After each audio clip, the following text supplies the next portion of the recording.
आज की story start करने से पहले मैं आप लोग को ये बोलना चाहूँगी कि अगर आप लोग को मेरी स्टोरीज़ पसंद आ रही हैं तो प्लीज़ मेरे चैनल को सब्सक्राइब करो। आप लोग चैनल को सब्सक्राइब नहीं करते हो, प्लीज़ प्लीज़ सब्सक्राइब कर देना अगर वीडियोस पसंद आए तो।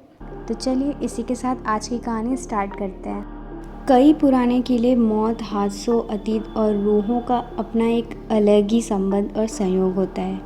ऐसी कोई जगह जहाँ मौत का साया बनकर रूहें घूमती हों, उन जगहों पर इंसान अपने डर पर काबू नहीं कर पाता है और एक अजीब दुनिया के सामने जिसके बारे में उसे कोई अंदाज़ा नहीं होता है और वो अपने घुटने टेक देता है।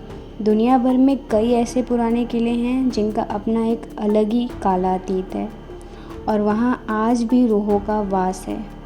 दुनिया में ऐसी जगहों के बारे में लोग जानते हैं, लेकिन बहुत कम लोग होते हैं जो इससे रूबरू होने की हिम्मत रखते हैं। जैसे हम दुनिया में अपने होने या ना होने की बात पर विश्वास करते हैं, वैसे ही हमारे दिमाग के एक कोने में इन रूहों की दुनिया के होने का भी आभास होता है। ये और बात है कि कई लोग दुनिया के सामने इसे मानने से इनकार करते हैं, लेकिन अपने तर्कों से आप सिर्फ अपने दिल को तसल्ली दे सकते, दुनिया की हकीकत को नहीं बदल सकते। अभी तक आपने इस वीडियो में केवल विदेश के भयानक और डरावने जगहों के बारे में सुना होगा, लेकिन आज आपको अपने ही देश यानी कि भारत के एक ऐसे डरावने किले के बारे में बताऊंगी जहां सूरज डूबते ही रूहों का कब्जा हो जाता है और शुरू हो जाता है मौत का तांडव। राजस्थान के जयपुर में स्थित इस किले को भांगड़ किले के नाम से जाना जाता है और ये नाम तो आपने सुना ही सुना होगा पहले कहीं भी। तो आइए जानते हैं भांगड़ किले की बेहद रहस्यमय और डरावनी कहानी को। भांगड़ किला 17वीं शताब्दी में बनाया गया था। इस किले का निर्माण 1753 मान सिंह के छोटे भाई राजा माधो सिंह ने करवाया था। राजा माधो सिंह उस समय अकबर के सेना में जनरल के पद पर तैनात थे।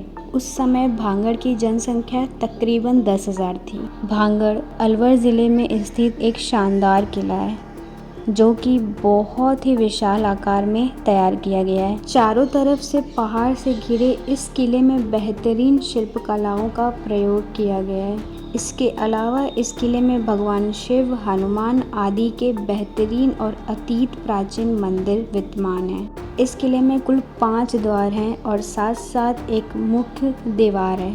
इस किले में दृढ़ और मजबूत पत्थरों का प्रयोग किया गया है जो अति प्राचीन काल से अपने यथा स्थिति में पड़े हुए हैं। भांगड़ किले पर काले जादूगर सिंघिया का श्राप। भांगड़ किला जो देखने में जितना शानदार है, उसका अतीत उतना ही भयानक है। आपको बता दें कि भांगड़ किले के बारे में प्रसिद्ध एक कहानी के अनुसार भांगड़ की राजकुमारी रत्नावती, जो कि नाम के ही अनुरूप बेहद खूबसूरत थी, उस समय उनके रूप की चर्चा पूरे राज्य में थी और 7 देश कोने कोने के राजकुमार उनसे विवाह करने के इच्छुक थे।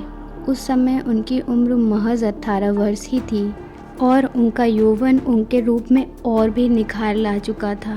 उस समय कई राज्यों से उनके लिए विवाह के प्रस्ताव आ रहे थे।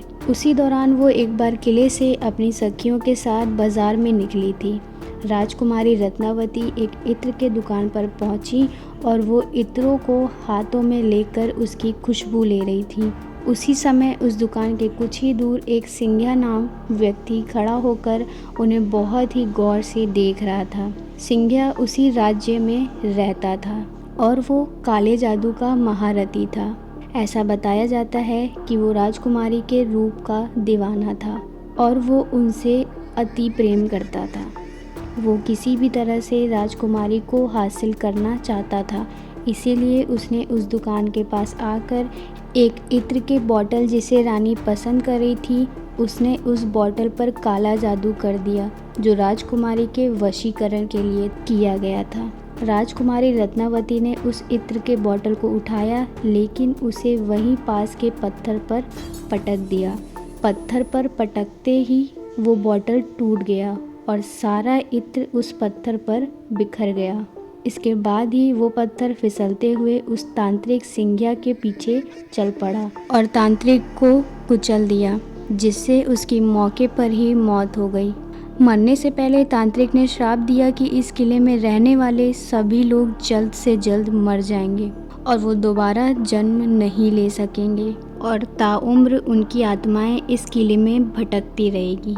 उस तांत्रिक के मौत के कुछ दिन के बाद ही भांगड़ और अजबगड़ के बीच युद्ध हुआ, जिसमें किले में रहने वाले सारे लोग मारे गए। यहाँ तक कि राजकुमारी रत्नावती भी इस शाप से नहीं बच सकी और उनकी भी मौत हो गई। एक ही किले में एक साथ इतने बड़े कत्लेआम के बाद वहाँ मौत की चीखें गूंज गई और आज भी उस किले में उनकी रूहें घूमती हैं। फिलहाल इस किले की देखरेख भारत सरकार द्वारा की जाती है। किले के चारों तरफ archaeological survey of India AASI की टीम मौजूद रहती है। AASI ने सख्त हिदायत दे रखा है कि सूर्यास्त के बाद इस इलाके किसी भी व्यक्ति के रुकने के लिए मनाही है। इस किले में जो भी सूर्यास्त के बाद गया वो कभी वापस नहीं आया है। कई बार लोगों को रूहों ने परेशान किया है और कुछ लोगों को अपने जान से भी हाथ धोना पड़ा है।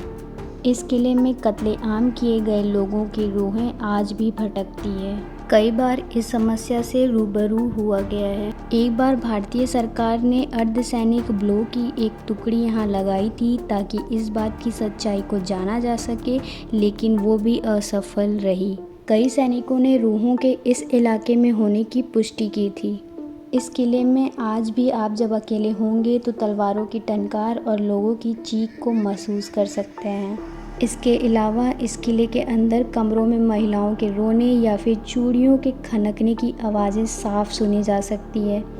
किले के पिछले हिस्से में जहाँ एक छोटा सा दरवाज़ा और उस दरवाजे के पास बहुत ही अंधेरा रहता है। कई बार वहाँ किसी के बात करने या विशेष प्रकार से गंध को महसूस किया गया है। वहीं किले में शाम के वक्त बहुत ही सन्नाटा रहता है और अचानक ही किसी के चीखने की भयानक आवाज़ इस किले में गूंज जाती है।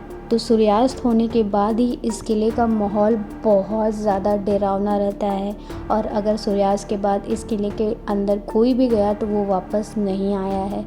ये आज तक का रिकॉर्ड रहा है। तो ये भांगड़ किला बहुत ही ज़्यादा डरावना और बहुत ही मिस्टीरियस जगह है। तो अगर आप यहाँ पे जाना चाहते हैं तो आप सुबह के 6 बजे से शाम के 6 बजे तक के लिए ही जाएं, क्योंकि भांगड़ को भारत के टॉप भूतिया प्लेस में से एक माना जाता है, जिसकी वजह से लोग यहाँ थोड़ा कम जाना चाहते हैं, या फिर ऐसा बोल सकते हो जिसकी वजह से लोग यहाँ जाने से डरते हैं। सो फ्रेंड्स, यही थी भांगड़ किले की हॉरर स्टोरी। आई होप आप लोग को ये स्टोरी पसंद आया होगा। तो पसंद आएगा तो प्लीज़ मेरे चैनल को सब्सक्राइब कर दीजिएगा। आप लोग सब्सक्राइब नहीं करते हो, और वीडियो को लाइक भी कर दीजिएगा। चलिए मिलते हैं अपने नेक्स्ट स्टोरी में। तब तक के लिए अपना ध्यान रखिए। बाय।